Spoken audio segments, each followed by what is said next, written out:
RNG, or random number generation, is a topic of contention among gamers. For some it allows for epic comebacks and awesome surprises, for others it cheapens games, reducing the amount of agency you as a player have. So how can such a simple idea be used to make or break a title? And what does the heat death of the universe have to do with it? To help me understand that, let's take a look at an awesome game that sees you controlling a ragtag squad of heroes as they journey across the world fighting an alien menace with the help of an omniscient commander. I'm talking, of course, about Into the Breach. Into the Breach is a new strategy/problem game from the creators of FTL, and it's earned a lot of praise because it deals with so-called perfect information. What does that mean? Well, perfect information is having complete access to what's going on in the game at all times. It also means that the game has deterministic gameplay. All of your mechs will always do exactly what you tell them to do, even if that means making a mistake. In Into the Breach, you know when enemies are going to spawn, what attacks they're going to do, what order things will resolve in, yada yada yada, you get the picture. Essentially, there's really little to no surprises. Everything you need to know is accessible at all times. This means that Into the Breach is a game with its sole focus not on skill or really even strategy, but on a knowledge of the game's systems and how best to optimize them. You've got all the time in the world to plan out your moves, and with perfect information from turn to turn, there's no real guesswork involved. However, in order to display a complete informational picture, a game needs to be pretty simplistic. In a great article on Rock Paper Shotgun, Justin Marr and Matthew Davis talk about how they had to ditch a lot of otherwise interesting mechanics because they'd be impossible to convey easily. Marr says, "Our requirement that the player has to understand what's going on in any situation restricted our game design options considerably. This meant ditching potentially cool ideas like attacks with radial effects, attack cones, and a middle ground between projectiles which fly through enemies and artillery which fires over. Adding any of these options made the game impossible to pass easily and led to players making mistakes or getting confused about how certain interactions worked, compromising the optimizable nature of the game. Into the Breach, despite having a lot of options, is quite mechanically shallow. The stats effects are all very straightforward, mechs have a small set of available actions, and most if not all weapons are just variations on the core punch, shoot, blast trifecta of weapons you start the game with. By introducing more complex mechanics and interactions, the team would either have to obfuscate some information, or introduce mechanics with random elements. Both of these changes would increase the Informational Entropy, which is significantly less cool than it sounds. Entropy, as anyone who's done high school physics will know, is the gradual progression of a system towards chaos. Informational entropy is an idea developed by mathematician Claude Shannon, who says that the more information there is in a system, the more random and hard to predict it becomes. Let's take the example of, say, rolling a d6. There's going to be a bit of informational entropy in this system because there's 6 possible results, and it's pretty much impossible to predict which face it's going to land on. However, 6 results is easy to get your head around. Rolling 10 d6 on the other hand has the potential for 50 different possible totals and over 60 million possible configurations of die. There are more things happening in this system, as such it's harder to predict exactly what the result will be, a higher level of entropy. Even in problem games like Into the Breach or Opus Magnum, there's still informational entropy. The unknown in these games comes in exactly how to piece together the information you have to get the desired result. I might have all the ingredients I need to make this sword alloy, but the hell if I know the most optimal way to do so.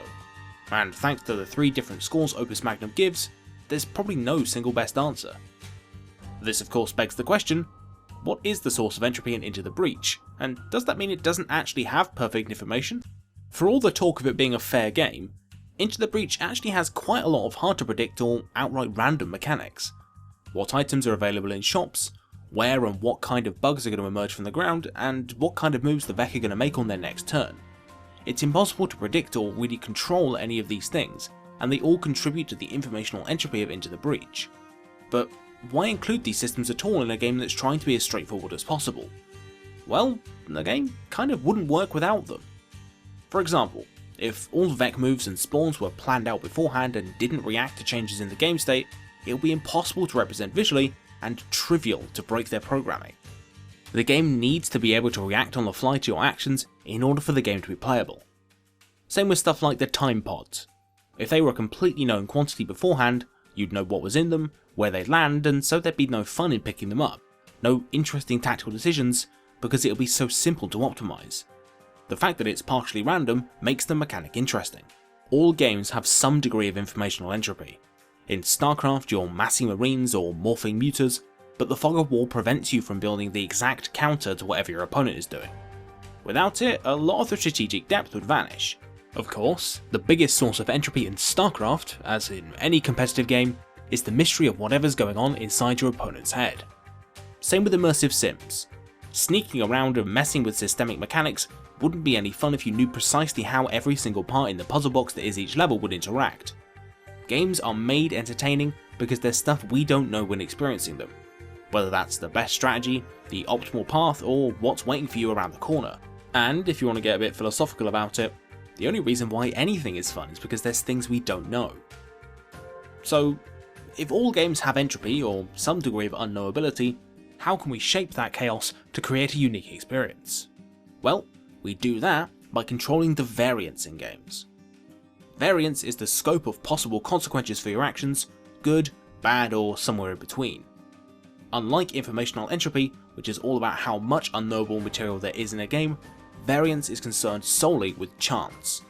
Some game mechanics have negative variance, like catching a Pokemon in, well, Pokemon. Either you get the expected result, or you get a worse one, in this case failing to catch the little bastard. There's no potential upside. Goody huts in Sid Meirs Civilisation are an example of positive variance. They're always going to contain something useful, incentivising early exploration. Whilst you might not always get what you want, you'll never be punished for getting one. Ergo, positive variance. Into the Breach isn't a 100% mathematically solvable game, but several cool design decisions influence the impact that luck has on your decision making, and if anything, tip the odds slightly in the player's favour. Many roguelike games have randomly generated maps and objectives, but Into the Breach's maps are actually handmade. This prevents any massively unfavourable layouts from dooming your run. The maps are designed so as to never include buildings in a corner shape, for example, because if a melee vet got stuck in there, it would be nearly impossible to dislodge or kill them for most mechs without incurring building damage. Speaking of building damage, there's a chance for buildings to resist an attack outright, and it's another bit of randomness, but it's a random mechanic with positive variance. The expected result of an enemy attacking a building is that it takes damage, but there's a chance for them not to take any damage at all if you're lucky. The loot from time travel pods works the same way. You're guaranteed a power core, which makes them more than worth going after, but with the extra possibility of a new weapon or a pilot to give you a helping hand. There are other safeguards in place to reduce variance too. Enemy spawns and attacks are random, but if there are around 6 or so attacking Vec on the field, the remaining ones will only move and not attack, and the number of enemy spawns will be reduced. Because of the high degree of control you have over the main gameplay loop, however, you never feel as if you've cheated or lucked out, that all of your failures were your fault and can be learned from. High levels of variance doesn't have to be a bad thing. In fact, in many ways, it can increase the depth of a game. Nowhere is this more clear than in tactics games like Fire Emblem. Now, anyone who's played these sorts of games before has had their fair share of bullshit moments. Randomised stat boosts meaning characters sometimes don't improve when they level, misses on your soldiers, the infuriating list goes on. Fire Emblem is a game with very high both positive and negative variance. Take just using a weapon. It has a chance to hit, a chance to crit, and of course the enemy's counterattack can do either as well. That's not including the various character specific abilities that also activate randomly. But crucially, Fire Emblem lets you use your skill and knowledge to control that variance. You can use weapon counters to improve the odds, level up your squad and give them better gear to improve your results, and so on. Unlike Into the Breach, which has low levels of informational entropy and variance, Fire Emblem has high levels of both, but is still a rewarding tactical experience and a much more complex game. Another example is my longtime favourite, XCOM, where things like cover give you massive bonuses to dodge attacks, incentivizing that you play smart and flank enemies, or get rid of their protection to increase your odds of scoring a hit. Of course, the enemy is trying to do this too, leading to an awesome back and forth that wouldn't exist without percentage-based chances to hit. Sometimes though, games have too much variance, and you can really see the effects of that in FTL, the previous game from the creators of Into the Breach. Now, I really like FTL, but there is a lot of chance in this game, and not very many ways of avoiding it. You're guaranteed to encounter random effects, ships and quests as you journey through space, but there's no real way to predict which one you'll get, or what the randomly determined rewards or penalties will be. That would be fine, but there's no real way to influence what you get, with the exception of a few dice rolls you can just skip by having the right crew or equipment. In this one run I did, I was doing pretty well with what is admittedly a really bad ship, but when I ran into this random event that led to me getting boarded by a bunch of angry dudes, there was nothing my piddly little squishy Zoltans could do to defend themselves, and my run was over just like that. FTL is a fun game for sure, but losses and victories can come out of nowhere with little to no real input from the player. This makes the whole experience unsatisfying and kind of arbitrary feeling. Unfortunately, reducing variance isn't a quick fix either. Blizzard decided to completely eliminate the variance in Magic the Gathering's mana generation system when they made Hearthstone. Instead of having to draw and play lands of a certain colour, mana is generated automatically. This certainly makes the game more approachable and less random, but it completely eliminates a lot of the nuance of the mechanic. Colours in games like Magic the Gathering and Eternal require you to commit to them, and can also be mixed and matched, and the choice to commit to a colour and pick the right lands can make or break a deck. Hearthstone classes, on the other hand, are a necessary evil to prevent people from picking the best cards in a slot because there's no restriction on casting them, a factor that ultimately stems back to Blizzard removing the variance from their mana system.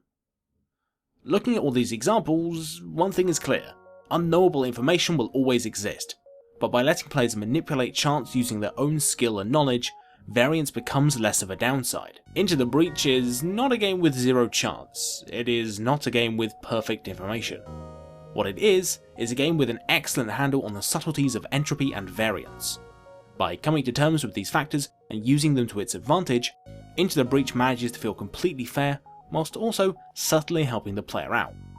And it's for this reason that I feel completely confident in saying that this game is total bullshit. I mean, just look at this level. How am I supposed to do this, huh? And there's like 60 million aliens here and I've got 3 dudes. It's impossible to do it all. I'm just going to take 1 million building damage, and it's like this game doesn't want me to win. I mean, like, how is this game even remotely fair? I hate it. You know, I might as well go and play FTL because at least I've got a chance of it.